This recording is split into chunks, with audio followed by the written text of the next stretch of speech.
Bonjour à vous, honorable, bienvenue. Bonjour, monsieur l'avocat Diallo. Merci de répondre à notre invitation. Merci. Voilà, ça faisait très très longtemps que vous n'êtes pas exprimé, l'honorable, depuis le coup d'État du 5 septembre, sauf erreur de ma part. Depuis que toutes les institutions ont été dissoutes à l'issue de ce coup d'État, le Parlement auquel vous appartenez a également été entraîné donc, dans le même sillage. Dites-nous, peut-être pour commencer, pourquoi ce long silence alors que il y a votre mentor, Dr Ibrahima Akasso Fofana, qui est en prison depuis 11 mois, qui a des ennuis judiciaires, le parti qui est le vôtre, auquel vous appartenez également, l'ex-majorité, le RPG Arc-en-Ciel allié, traverse aussi une zone de turbulence. Et vous êtes, vous ne dites rien. Merci, monsieur Abouakar. Merci pour cette opportunité que vous m'offrez de pouvoir m'exprimer sur les ondes de votre média dans l'émission Mirador saison Barracuda. Vous savez, il y a le temps à la parole. C'est pas à tout moment qu'on doit prendre la parole. Et j'estime pour ma part que le moment est venu pour moi de prendre la parole après 11 mois de silence. Bien, tout simplement. Tout simplement. Bien. Jaraï. Aujourd'hui, nous savons quand même que Dr Kassory Fofana, l'un de vos mentors au RPG, a quand même des ennuis judiciaires. Jusqu'à présent, il n'a pas encore répondu au procès qui a été ouvert. Si les deux autres ont répondu lui non, comment comprenez-vous justement l'attitude de ces avocats qui décident en fin de compte de ne pas prendre part à ce procès? S'il vous plaît, je voudrais, si vous me le permettez, de pouvoir contextualiser... Dans le micro un peu, voilà. De pouvoir contextualiser cette procédure qu'on qualifie chez nous de procédure politico-judiciaire. Vous savez, il faut réfléchir, il faut aider aux uns et aux autres de mieux comprendre de quoi il s'agit. Ouais. Au lendemain, comme vous le savez, au lendemain de la Convention nationale du RPG Arc-en-Ciel qui a connu... le président qui a connu Kassory Fofana comme président du conseil exécutif provisoire, convention qui a fait le choix sur sa personne, comme président de l'organe de gestion du parti. Et donc les ennuis judiciaires ont commencé de sitôt. Et donc pour les anciens, les cadres du parti, donc disons les membres du gouvernement. Pour le cas du Premier ministre, une fois à la direction centrale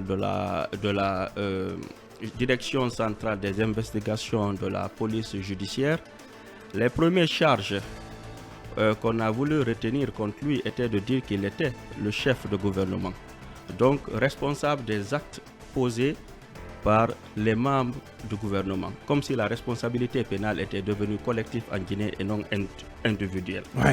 Et donc à la CRIEF, après, de fil en aiguille, le dossier a été transféré à la CRIEF avec des chefs d'accusation tels que les détournements de deniers publics, vous avez la corruption, vous avez le blanchiment de capitaux. Donc vous avez ces infractions qui sont citées, mais au fond, vous n'avez pas de fond de dossier. On ne nous dit pas dans ces dossiers, on ne nous dit pas dans ces procédures dans quel dossier Kassory a détourné de l'argent, ou qui a corrompu Kassory, ou qui lui l'a corrompu. On ne dit pas dans quel dossier il y a eu blanchiment d'argent. Donc le dossier a été rapprochez-vous du micro s'il vous plaît. Donc le dossier, je disais, donc le dossier a été transféré à la CRIEF. Donc une fois à la CRIEF, sentant que le dossier était vide et on était sur le point de les relâcher, le procureur spécial de la CRIEF, représentant du ministère public, donc de l'État guinéen, a surgi de son bureau pour brandir le cas de flagrance délit. Donc, pour résumer sur la partie, le président du conseil exécutif provisoire du RPG Arc-en-Ciel, Ibrahima Kassory Fofana, les ministres Oyegi Lavogui, Dr Diani et Zakaria Koulibaly ont été conduits en prison sur le cas de la flagrance délit. Or, en matière de droit, vous le savez, il faut la manifestation des preuves pour pouvoir conduire quelqu'un en prison. Donc pour le cas en espèce, on a vu ces personnes-là conduites en prison pour le cas de la flagrance délit. Et la loi est claire en la matière. Quand il s'agit de la flagrance délit, il faut que tous les éléments de preuve soient réunis dans les 48 heures pour pouvoir les juger. Ça veut dire tout simplement que le président du conseil exécutif, donc ancien premier ministre, a été attrapé la main dans le sac en train de détourner les deniers publics, en train de faire de la corruption, en train de faire de l'enrichissement illicite et aussi en train de faire du blanchiment. Mais ce n'est pas ce qui a été fait. Donc, une fois à la prison, le procureur a changé de cap. Donc, il a transféré le dossier à l'instruction. Pourquoi il l'a fait? Parce que tout simplement, il s'est rendu compte que toutes les conditions n'étaient pas réunies pour programmer un procès sur la flagrance délit. Ça, c'est le premier point dans ce dossier que nous déplorons. Donc, ils sont en prison. Dans un premier temps, ils étaient en prison. C'est sous un mandat de dépôt de la flagrance délit.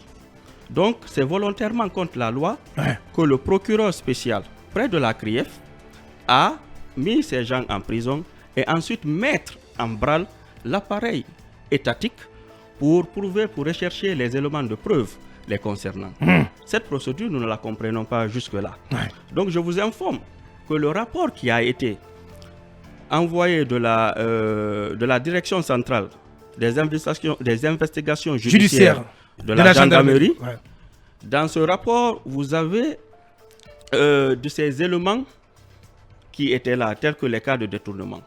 Mais une fois que le dossier est arrivé à la CRIEF, il y a eu des changements. Il y a eu plutôt des apports de nouveaux éléments que le procureur a apportés dans ce dossier. Ces nouveaux éléments, et vous en avez entendu parler bien sûr, il s'agit notamment d'une banque d'investissement que Kassory détenait aux États-Unis, de Plaza Diamond qui est sa propriété, de l'hôtel Kaloum qui l'appartient, des parcs d'automobiles d'occasion qu'il avait ici à Conakry. Et vous avez aussi ces fameux 46 millions de dollars imaginaires de la Mambri, etc. etc. Donc, après 9 mois d'instruction, quand la chambre d'instruction a senti qu'il n'y avait pas quelque chose dans le dossier de consistant et elle a décidé d'appliquer le non-lieu dans ce dossier, alors une main invisible, comme on le dit, un événement soudain et nouveau s'est introduit dans cette procédure. Donc il a été demandé de renvoyer le dossier en jugement. Donc pour permettre au procureur spécial d'introduire de nouveaux éléments encore. Cette fois-ci, on ne parle plus de ces 46 millions des banques d'investissement parce qu'ils se sont rendus compte que ce n'était pas vrai. Alors ils ont introduit un nouveau élément qui est les 15 milliards que nous entendons parler aujourd'hui de la Mambri. Qu'en est-il exactement pour parler de ces 15 milliards? Il représente quoi? Il représente quoi exactement? Ces 15 milliards, je préfère, pour ma part, je ne veux pas rentrer en profondeur que les avocats puissent... non, mais parce qu'on apprend, de notre côté, que 13 milliards 500 sur les 15 étaient disponibles dans le compte de la Mambri au moment du coup d'État. Et que les 1,5 milliard avaient servi au salaire, au paiement du salaire du personnel. Le moment viendra, on parlera de ce sujet. Mais ce qui me, pour ma part, en tant qu'ancien député de la République, je peux vous dire que la primature n'assurait que comment dirais-je, la tutelle technique par rapport à ces structures. Vous savez, je vais vous donner un exemple très simple. Je vous donne l'exemple au niveau de la SEC ou au niveau de EDG. Quand les responsables de ces structures font des détournements, ce n'est pas au ministre de l'énergie ou au ministre de l'hydraulique de reprendre les responsabilités de ces directeurs. C'est aux responsables de ces structures.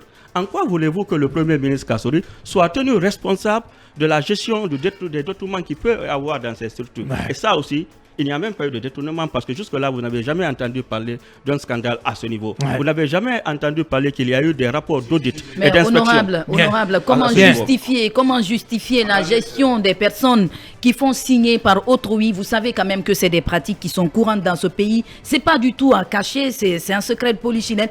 Comment parvenir à, justement, dans un temps record, à établir un lien par rapport à ces personnes qui, justement, font signer par d'autres personnes? Madame Girassi, si vous êtes comptable d'une structure et que moi je suis, disons entre guillemets, directeur de la structure et que je vous demande, Madame Girassi, allez sortez là-bas 50 millions de francs, vous m'envoyez l'argent. Et en retour, vous ne me demandez pas de vous donner un papier. Si demain, je dis que vous ne m'avez rien donné, il n'y a aucune preuve qui justifie que vous ne m'avez rien donné. Et c'est cela la loi.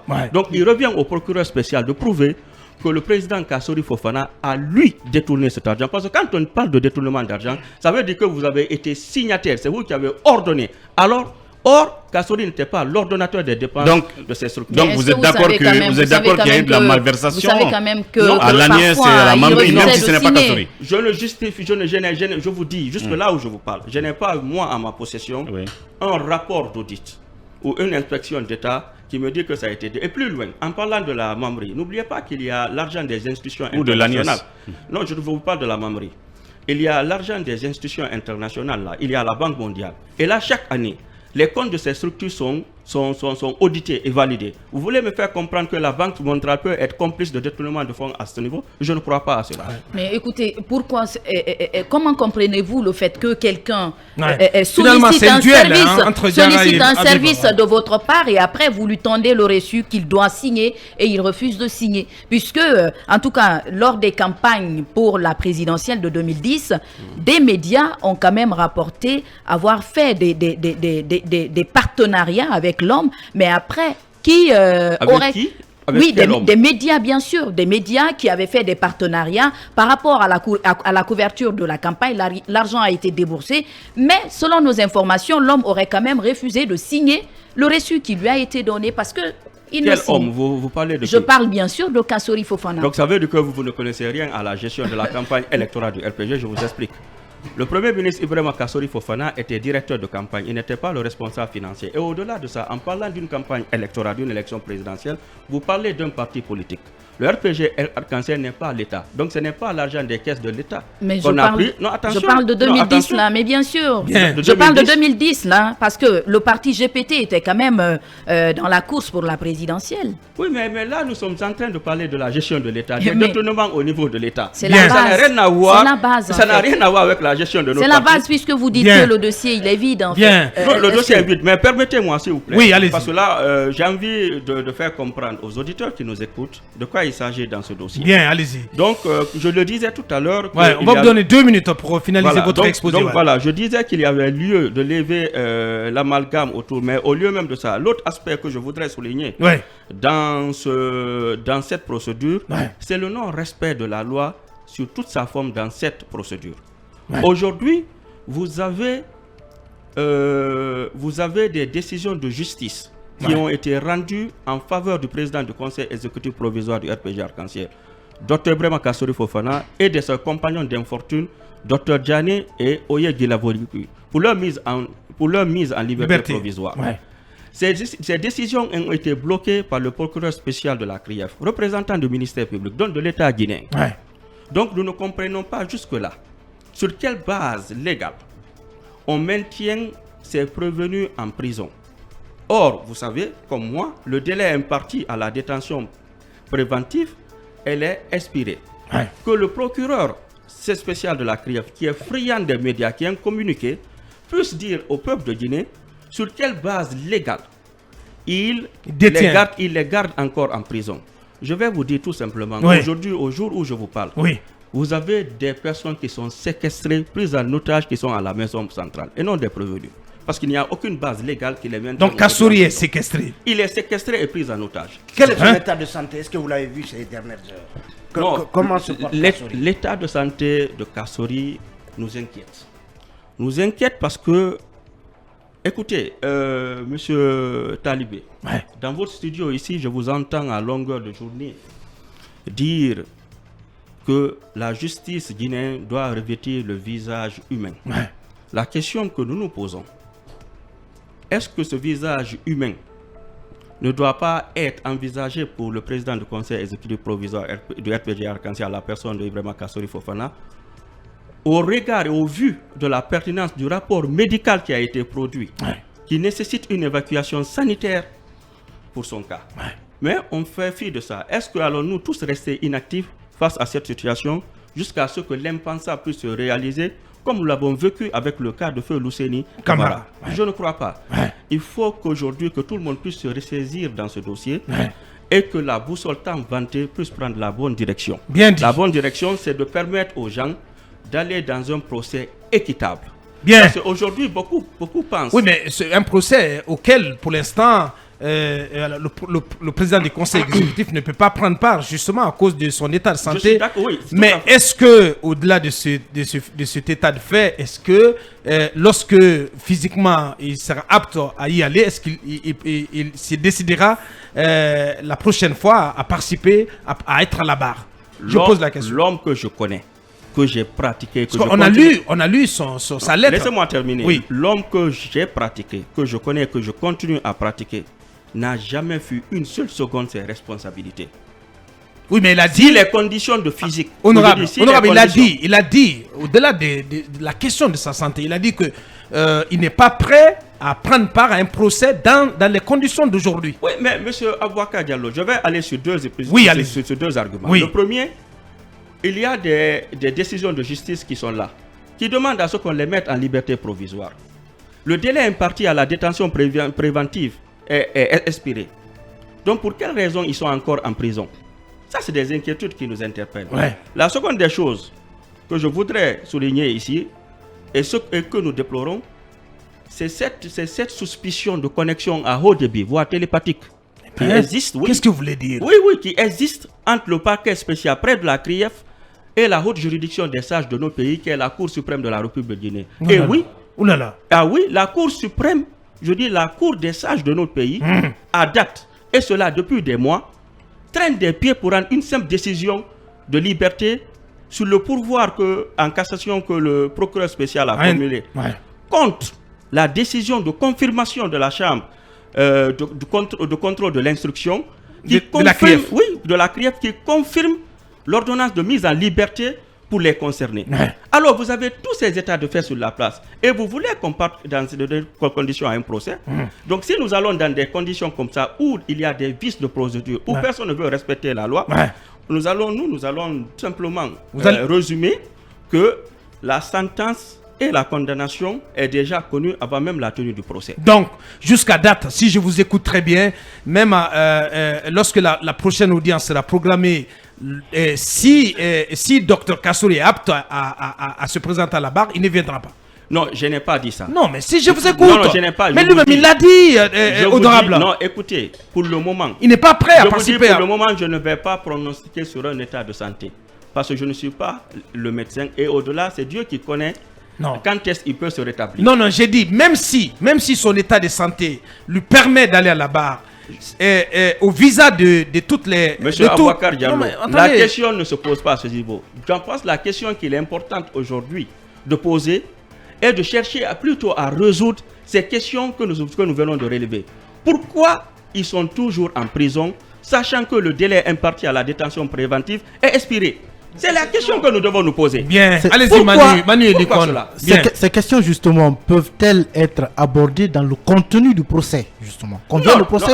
Attention, ce que vous ne savez pas, le procureur spécial veut qu'on aille au procès. La précipitation d'aller à ce procès, c'est pour pouvoir légaliser et légitimer cet état d'illégalité. Parce que si on commence le procès dès maintenant, ça veut dire que c'est au tribunal saisi qui doit se décider maintenant de leur mise en liberté. Mais justement, quand je vous écoute, honorable, c'est que Kassouri ne participera pas à ce procès. Ce qui en soi est aussi illégal. Non, mais quand je vous écoute, c'est illégal.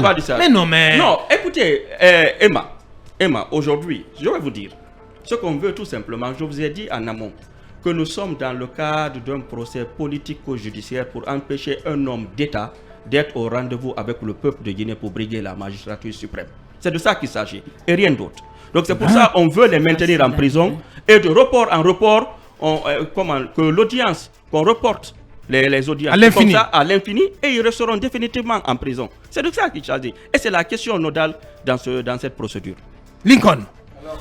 Qu'est-ce qu'il faut aujourd'hui concrètement, dites au peuple de Guinée, pour que M. Kassouri se présente devant la justice? Il faut que la Cour suprême de notre pays puisse prendre sa responsabilité et que demain, mardi 28 mars 2023, qu'elle puisse se prononcer sur ce pouvoir en cassation du procureur Ali. Nous savons qu'il y a des vices de procédure dans sa saisine. Et si un seul vice du moins est reconnu, ça veut dire que son pourvoi n'a pas sa raison d'être irrécevable. Et donc, on ne peut que appliquer la décision de relaxer et de mettre en liberté provisoire Dr Ibrahima Kassori Fofana, Oye Djilavogui et le ministre Dr Diani. Bien. Mais là, comme je vous ai dit, nous sentons une suspicion de connexion à haut débit à ce niveau. Bien. Donc, si je comprends, il veut se présenter devant la justice libre. En étant homme libre. Mais c'est pas, en fait, ce n'est même pas son souhait. C'est ce que la loi dit. Parce que le délai imparti à la prévention, à la détention préventive est expiré. Bien. Écoutez, nous ne commandons même pas une mise en liberté. Nous voulons que la loi soit appliquée. Vous en avez à la tout matière. simplement droit. Voilà, c'est un droit qu'on réclame. Manu, avant Talib. Alors, l'autre question que j'ai envie de poser, c'est que vous parlez de procès politico-judiciaire, et pour vous, venir à un procès équivaudrait à devoir faire face à des reports. Peut-être à une liquidation politique, tout simplement. Ouais. Bon, peut-être, en tout cas, des reports qui pourraient maintenir Kassori en prison, j'imagine, jusqu'aux prochaines élections et donc l'empêcher d'être candidat. Mais que cette décision de la Cour suprême ordonne sa mise en liberté ou pas, ce procès, il va quand même se tenir. Kassori libre ou pas, il va quand même comparaître.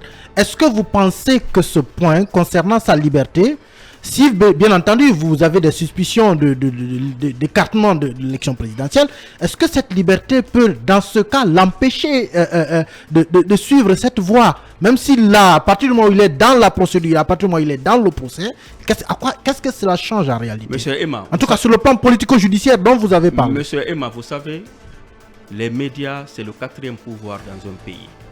Dans les autres pays, les médias ont un pouvoir énorme de changer même le cours de l'histoire.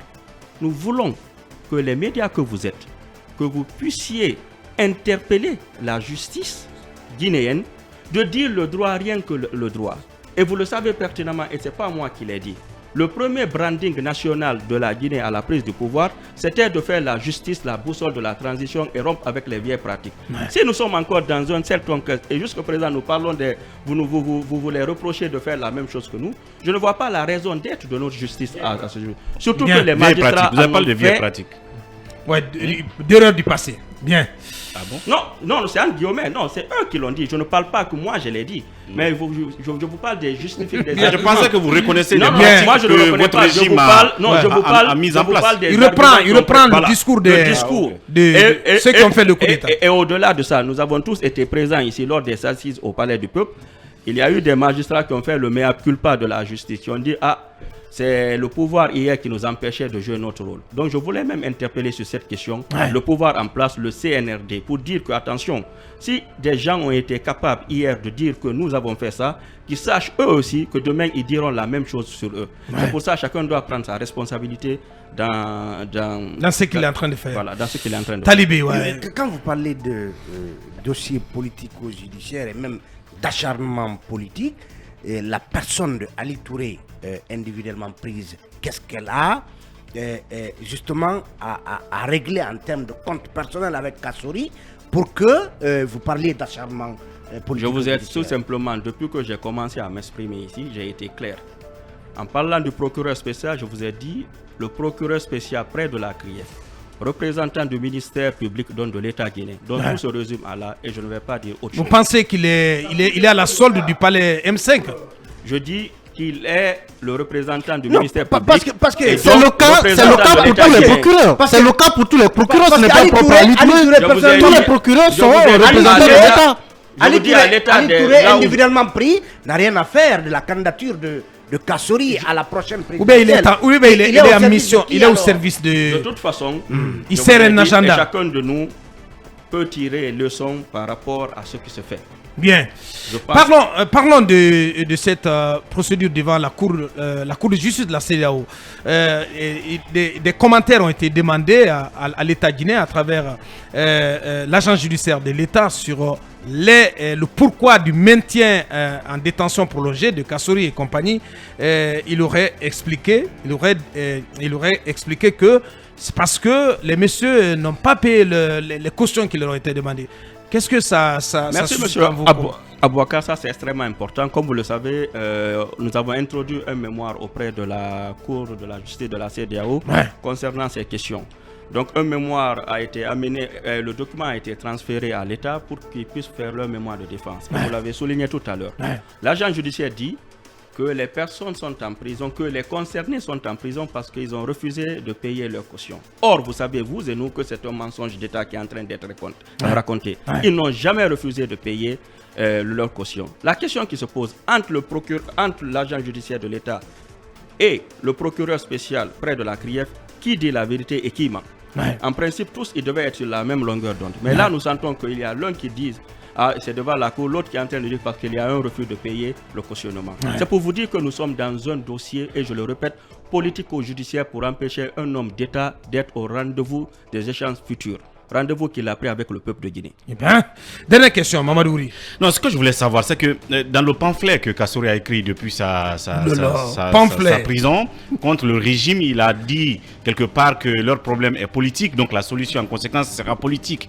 Est-ce que vous croyez à certains concours de circonstances politiques, peut-être à partir de demain, qui pourraient favoriser leur mise en liberté provisoire pour qu'ils continuent à se présenter, c'est-à-dire, parce qu'il y a le Premier ministre qui a reçu une liste de vos préalables, n'est-ce pas, y compris l'ANAD et tous les autres, il y a des questions de libération là-dedans. Donc si jamais la Cour suprême demain se prononce contre le pourvoi du procureur, est-ce que vous lierez ça à ces concours de circonstances politiques? À ces négociations politiques.